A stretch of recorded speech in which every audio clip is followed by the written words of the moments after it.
继续来看交通部公布着上新的数据，这个交通事故4月份行人有31个人死亡，比去年同期增加47.6%。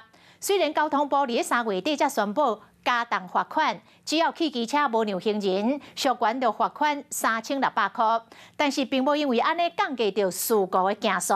道安会讲，部分的事故是因为行人本身来违规，所以未来嘛针对行人加强处理。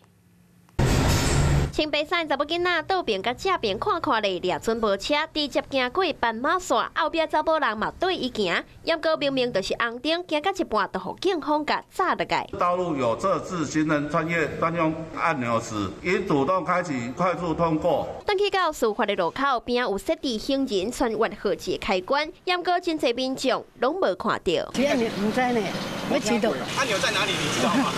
也不知道。没有注意到按钮。对，我就是过来，然后看一下有没有车，然后再过去。正月到4月行人事故死亡数量就有134个人，和去年同期来比是加12个人，主要是拢发生伫咧路口，大概占整体52%。4月份死亡的数量是31个人，比去年同期来比是加10个人，增加47%。以桃园市增加5个人是上济。要过明明交通部伫咧3月底才宣布，汽机车若是经过行人穿越道，要让行人，上悬会当罚3600块，加重处罚，也毋过说无降低事故发生的几率。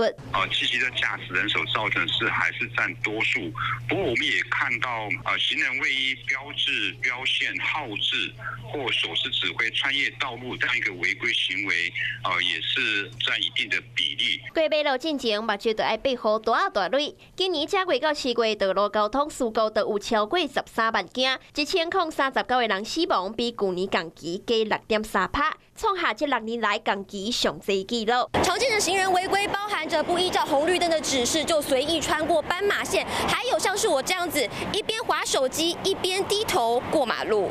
未来第3季会加强行人违规宣导甲处理。30号开始，汽机车经过行人穿越道，要让行人上当买当罚6000块。新制度敢有法度除掉行人地角的歹名声，阁需要时间来检验。